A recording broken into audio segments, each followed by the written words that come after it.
Hello students, अभी classes में आपका स्वागत है और मैं अजीत कुमार। आज आप सभी के समक्ष भारत में राष्ट्रवाद का जो क्वेश्चन आंसर वीडियो था 10वीं के हिस्ट्री का चैप्टर 2 यानी कि दूसरे अध्याय के लिए उसका पार्ट 3 लेकर आया हूं।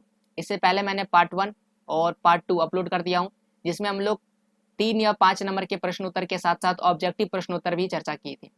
तो आइए आज फिर से हम लोग 3 और 5 मार्क्स यानी कि 3 और 5 अंक वाले वे सभी प्रश्न उत्तर चर्चा करेंगे जो इस अध्याय से पूछे जाते हैं और परीक्षाओं के लिए बहुत ही ज़्यादा महत्वपूर्ण है।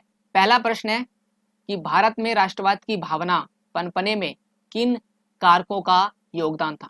तो भारत में राष्ट्रवाद जो है बहुत ही तेजी से बढ़ने लगा था, तो क्या कारण है? तो भारत में जो साहित्य है, लोक कथा है, गीत है व चित्र है, इसमें राष्ट्रवाद की ज़्यादा जिक्र किया जाने लगा। लोगों को राष्ट्रवाद से जुड़े गीत सुनने को मिलने लगे, राष्ट्रवाद से जुड़े चित्र को देखने को मिलने लगे, लोग राष्ट्रवाद से जुड़े लोक कथाओं को गुणगान करने लगा और इस आधार पर इन सभी माध्यम से राष्ट्रवाद का प्रसार होने लगा। जो अभी कुछ क्षेत्रों तक सीमित था वह दूर दूर तक फैलने लगा था। साथ ही साथ भारत माता की छवि जो थी वह रूप लेने लगी थी।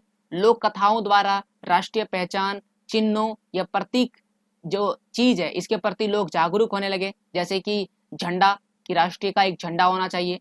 तो इन सभी चीजों से इतिहास की पुनर्व्याख्या होने लगी और ये वो कारक है जिसके चलते क्या होने लगा था, भारत में राष्ट्रवाद पनपने लगा था या राष्ट्रवाद की भावना बहुत जोरों से पनपने लगा था। असम में बागान मजदूरों के लिए स्वराज की अवधारणा क्या थी? यानी कि जो स्वराज है, जो असहयोग आंदोलन के नींव थी, असम के बागान में जो मजदूर थे उनके लिए स्वराज का क्या अर्थ था? उनके लिए स्वराज का अर्थ था अनुबंध के जो नियम है उसका उल्लंघन करना, चाय में बागानों से बाहर निकलना जो ये पहले नहीं कर पाते थे, असहयोग आंदोलन में सम्मिलित होना, किसी भी तरह करके असहयोग आंदोलन में जाकर के मिलना, और साथ ही साथ ये सारी चीजें जब खत्म हो जाएगी तो ये जो बागान के मजदूर है इनको कृषि भूमि मिलेगा कृषि करने के लिए और वो सभी सुख सुविधाएं प्राप्त होगा जो बाकी लोगों को मिलता है। परंतु ऐसा कुछ भी नहीं हुआ। जैसे ही वो मजदूर वहां से भागे, जो अनुबंध था, जो नियम कानून था, उनका उल्लंघन किए, उन्हें कह सकते हैं जो सिपाही था उन्होंने गोलियां मारना शुरू कर दिया। जहां भी उन्हें देखते थे पकड़ लेते थे, अगर वो भागने की कोशिश करते थे तो उन्हें गोली मार देते थे। तो ये था असम बागान में मजदूरों के स्वराज की अवधारणा। प्रश्न है कि भारत के लोग रॉलेट एक्ट का विरोध क्यों कर रहे थे? तो रॉलेट एक्ट बहुत ही काला कानून था, एक अन्यायपूर्ण कानून था जिसके अंतर्गत क्या किया जाता था, किसी को भी लंबे समय तक जेल में डाला जा सकता था। विश्व युद्ध के बाद इसे खत्म करना था, परंतु सरकार ने इसे बनाए रखा, इसे खत्म नहीं किया, इसलिए जो जनता है इसका विरोध करने लगे थे। गांधी इरविन समझौते की विशेषता क्या थी? गांधी यानी कि महात्मा गांधी, इरविन मतलब लॉर्ड इरविन जो उस समय भारत के वायसराय थे। तो 5 मई 1931 ईस्वी को गांधी जी और इरविन के बीच समझौता हुआ जिसे गांधी इरविन समझौता कहते हैं।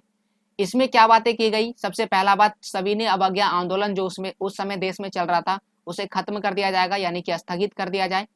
पुलिस द्वारा किए गए अत्याचारों की निष्पक्ष जांच की जाए और नमक पर लगाए गए कर, सभी जो जितने भी तरह के कर है उन सभी को हटा दिया जाए। ये किसमें कहा गया था? गांधी इरविन समझौते में कहा गया था। अगला प्रश्न है कि सविनय अवज्ञा आंदोलन असहयोग आंदोलन के मुकाबले किस तरह से अलग था? यानी कि सविनय अवज्ञा आंदोलन असहयोग आंदोलन से अलग था, कैसे था? और साथ ही साथ सविनय अवज्ञा आंदोलन की विशेषताएं लिखिए। तो सिंपल सा है कि क्वेश्चन में एक ही बात कहा गया, तो हम इसी पर चर्चा करते हैं। जैसे जो सविनय अवज्ञा आंदोलन था, इसमें इस बार लोगों ने न केवल अंग्रेजों का सहयोग न करने के लिए बल्कि औपनिवेशिक कानूनों को उल्लंघन करने का आह्वान किया जाने लगा। असहयोग आंदोलन में क्या था? केवल अंग्रेजों का सहयोग नहीं करना यानी कि असहयोग, बट इस बार सहयोग ना करना, साथ ही साथ जो भी औपनिवेशिक कानून है जैसे कि नमक में कर देना है तो उसको क्या करना है? तोड़ना है। वे सभी कानून को क्या करना है? तोड़ना है। देश के विभिन्न भागों में हजारों लोगों ने नमक के कानून को तोड़ा। सरकारी नमक कारखानों में जो है उसके सामने जाकर के प्रदर्शन किए। विदेशी वस्तुओं का बहिष्कार किया जाने लगा, विदेशी वस्तुओं को जलाया जाने लगा। जिनके पास विदेशी वस्तुएं थे उन्हें छोड़ करके उन्होंने खादी कपड़े पहनना शुरू कर दिया। जो किसान है उन्होंने लगान नहीं चुकाया, यानी उन्हें लगान देने से मना कर दिया। जो चौकीदार थे उनको कर देना पड़ता तो उन्होंने कर चुकाने से भी इनकार कर दिया। जो वन में रहते थे उन्हें वन में प्रवेश करना वर्जित था, वो वन में प्रवेश नहीं कर सकते थे, तो उन्होंने भी वन के कानून का उल्लंघन करना प्रारंभ कर दिया। तो इस प्रकार से हम देखते हैं कि जहां असहयोग आंदोलन में केवल असहयोग की बात थी, तो यहाँ पर सभी ने अवज्ञा में लोगों ने अवज्ञा करना शुरू कर दिया, यानी कि कानून को तोड़ना प्रारंभ कर दिया। और ये सारी चीजें क्यों हो रहा था? क्योंकि ये दोनों ही एक दूसरे से बहुत ही ज्यादा अलग था। 1916 यानी कि 1960 के लखनऊ समझौते का इतिहास में क्या महत्व था? तो कांग्रेस का नरम दल और जो गरम दल है उनका एक मंच पर आना क्या कहलाता है? लखनऊ समझौता के नाम से कहलाता है।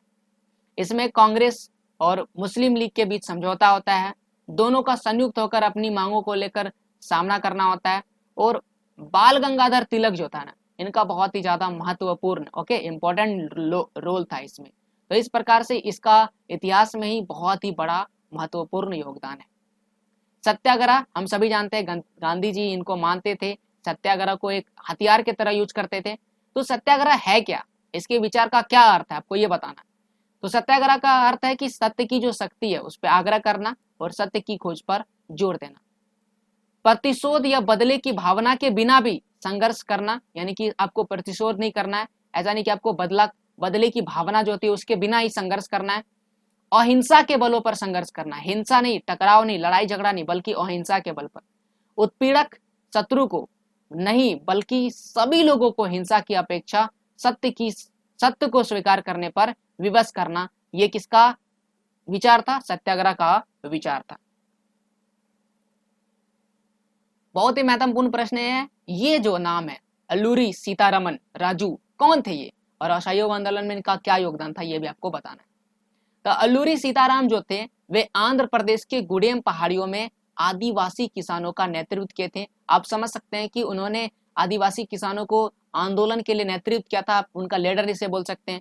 वे एक रोचक व्यक्ति थे, इन्हें खगोलीय ज्ञान भी प्राप्त था। लोगों का मानना था कि उनके पास विशेष शक्तियां भी है जिससे वह लोगों को स्वस्थ कर सकते हैं। और वे बहुत ही ज्यादा गांधी जी के प्रशंसक थे और इनका असहयोग आंदोलन में बहुत ही बड़ा योगदान था। तो इस प्रकार से इस चैप्टर में जितने भी 3 और 5 मार्क्स के क्वेश्चन और 1 मार्क्स के क्वेश्चन बनने वाले थे वह सभी मैंने 3 पार्ट में कवर कर दिया। अगर आपने उस तीनों पार्ट को नहीं देखा है तो आप डिस्क्रिप्शन में पड़े हुए लिंक से उसे देख सकते हैं। अगर आपने इस वीडियो को अंत तक देखा है तो बहुत बहुत धन्यवाद। अगर आप ऐसे ही बेस्ट वीडियोस का पीडीएफ चाहते हैं तो अभी क्लासेस को टेलीग्राम में फॉलो करें और मुझसे किसी भी प्रकार के पर्सनल सवाल के लिए आप मुझे इंस्टाग्राम या फेसबुक पर फॉलो कर सकते हैं। बेस्ट एनसीईआरटी सॉल्यूशन के लिए डिस्क्रिप्शन में पड़े हुए लिंक से आप उसे देख सकते हैं। ना केवल सोशल साइंस बल्कि साइंस, मैथ और हिंदी ग्रामर का बेस्ट एनसीईआरटी सॉल्यूशन आपको डिस्क्रिप्शन से मिल जाएगा। तो यहाँ पर ही ये वीडियो समाप्त होता है। Thanks for the listening, have a nice day.